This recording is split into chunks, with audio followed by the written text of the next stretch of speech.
The magic island of Euclidia provided enough surprises for any party of adventurers. Now, the colony of Euclidia, the larger part of this weird settlement, promises to be even more surprising. Jerry and Joan found a lot of interesting things when they explored the magic island. They found complete scientific laboratories, submarine docks, and immense power machines inside the artificial island, built to a depth of 100 feet below the surface of the ocean. Now, Jerry and Joan have started out to explore the colony of Euclidia. We find them standing on a balcony, 300 feet below sea level, looking out over an immense cavern in which the activities of an entire community are being carried on. But gee whiz, Joan, I don't see how you can be so calm about all this. Is there something exciting about it? Is there something exciting about it? Look, Joan, here we are, standing on a balcony built of steel. We're 300 feet under the ocean, and the bottom of this cave, or whatever it is more than that. Hey, but look what's going on down there. I see that, Jerry. There are trees growing, as you have said, and vegetation of various kinds. But why should those things not grow here? Because it's in a cave. There's no sunlight here, and you can't grow things without sunlight. I think your statement would be more sensibly worded if you said that in your limited experience, you had never seen these things growing without sunlight. It can't be done. You may see with your own eyes that it is being done. Well, I still don't believe it. Come on, let's go down and see some of these things. I think there is a stairway over this way. Yeah, and I'll bet it's a good long one, too. We must be 200 feet above the floor of that cave. It is approximately 200 feet. Oh, Jerry. What? This small stairway will do us no good. No good? Well, it goes down, doesn't it? It does for a few steps, possibly 12 feet. And then the steps end in that small landing. Oh, golly whiskers. What good is this kind of a stairway? I think we may as well descend as far as possible. At least we may be able to see under this balcony. Perhaps there are other means of reaching the floor of the cave. Well, okay, we'll get down. But I don't see what good it's going to do us to stand on that little platform and wish we were 200 feet below here. There is only one means of support visible for the platform. Yeah, and they're not any too visible. Just those 4 wires hanging down from the roof of the cave. I wonder if it's safe to step on it. To be sure it is. Yeah? Well, we're here. What good does this do? We have gained nothing. This is simply a platform suspended below the balcony. But it must be here for some purpose. Well, maybe, but I don't understand it. Jerry, the stairway. Hey, it folded back out of the way. And that sure leaves us in a swell spot. Here we are on a little platform 200 feet from the ground hanging on 4 wires. And we can't get back to the balcony. Jerry, we are sinking. Huh? Yes. Observe the wall under the balcony. Fix your eyes on one spot. Are we not moving? We sure are. We're going down. And without a sound. What, this platform must be an elevator. It is not. This platform is a platform. Oh, okay. But if it acts like an elevator, it is an elevator. At least we descend. I'll say we descend. We're going down, too. Jerry, descend is synonymous with go down. All right, all right. We'll each do this trick the way we understand it best. You descend, I'll go down. We will reach the bottom. Will that suffice? That'll be all right with me. You know, one nice thing about this elevator platform, it goes nice and slow. We are approaching a good view of the floor of this cavern now. Boy, some of those trees must be 100 feet high. We're nearly down to them, and we're only about halfway. We are not more than 1/4 of the way. The height of those trees is more nearly 150 feet. And these Euclideans can grow trees 150 feet high in a cave under the water. Perhaps the scientists will explain that to you, Jerry. Well, I'm going to ask them anyway. G47 said we could ask all the questions we wanted to, within reason. And one thing I sure want to find out is where all the light in this place is coming from. That is an intelligent question, Jerry. Well, look who thought of it. Exactly. That prompted me to wonder at it. Oh, is that so? Now, Jerry, you must not become angry. I think you are a very clever boy. Oh, you bet I am. Nevertheless, the answer to your question would be obvious to you if you were slightly more clever. Huh? Oh, do you know the answer? To be sure I do. The light comes from the roof of the cave. Oh, I know that. But how did the light get up there in the first place? What makes the light? That you will have to ask Thales. Thales? Oh, well, I don't want to see anything more of that fellow. Thales is the electrical expert for Euclidia. Any question on illumination will be referred to him. Well, then maybe I can get along without the answer. I'd rather not find out than ask that fellow anything. Hey, Joan, we've stopped moving. I had noticed that. Look, Joan, we've been moving along pretty fast here. Oh, not as fast as one of the regular elevators in the island, but we've come down about 100 feet in 3 or 4 minutes. Now, this platform is hung on those wires on the corners, but when we stopped, this platform didn't sway around. It didn't move like it was swinging on wires, and it hasn't moved yet. That is strange. Are you sure there is nothing supporting us from below? Oh, nothing but the air. That looks kind of thin to me. Something is being used to hold this platform perfectly motionless. Well, other things are moving, even if we're standing still. What is moving? Well, look over there at the wall of the cave. Yes, a portion of the wall is moving.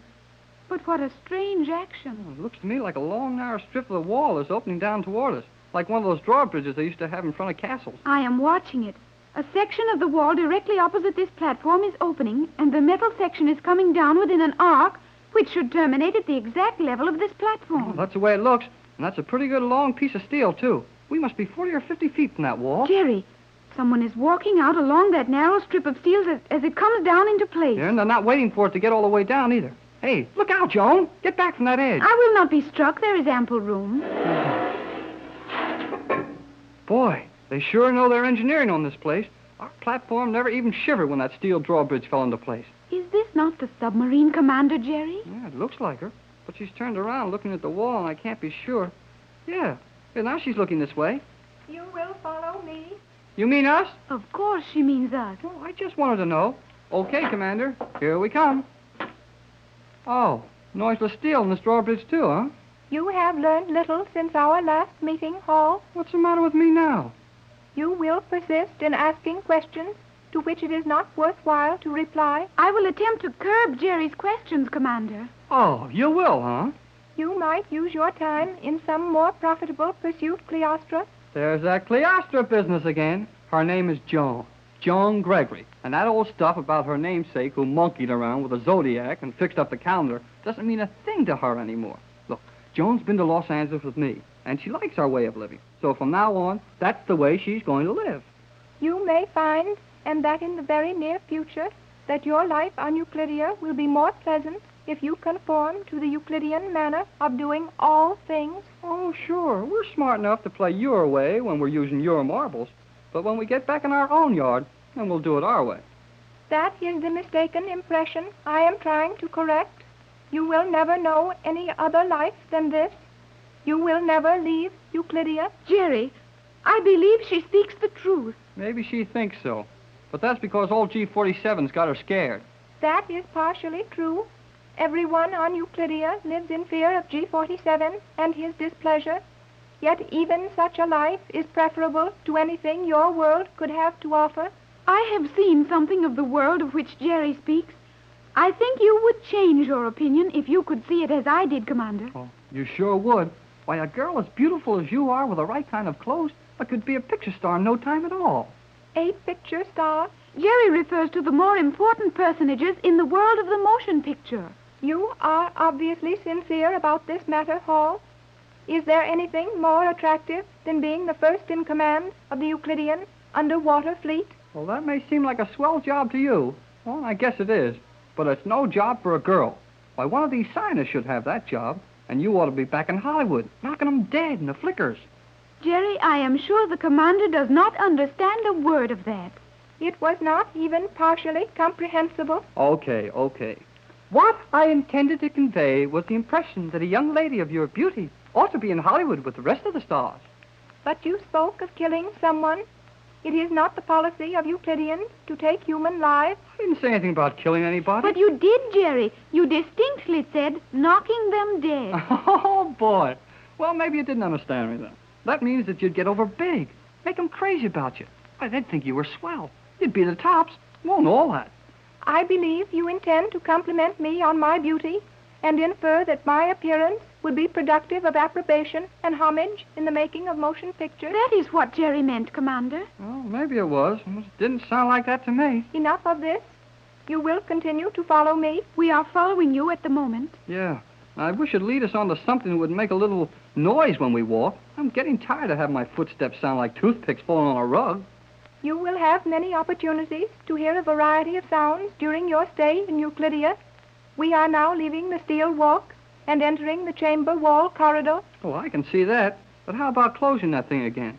It will close automatically. Did you stop the elevator we were riding on so that you might meet us at this level? No, That platform would descend no further. It is merely used for observation of the floor of this particular chamber. You might have stayed there all day if I had not noticed you. Where are you taking us now? Where I supposed you were trying to take yourselves, down to the floor of this chamber. Commander, you continually refer to this chamber. Are there others? There are 12 others, 13 in all. 13? Oh, boy. What is the matter, Jerry? Oh, nothing. Only I hope they discover another one. Are the others much smaller than this one? The others are all much larger than this. Larger? 12 other rooms under the ocean and all larger than this? Precisely. This is slightly less than 1 mile in diameter. The largest chamber in the city is 2 miles wide. Gee whiz. A cave 2 miles wide. Will we get to see all those other places? I believe that is G47's wish. Though your conduct will have much to do with permission to continue, I will leave you here. Continue down this spiral passageway. You will reach the floor of the chamber. I will meet you later. Do not follow me further.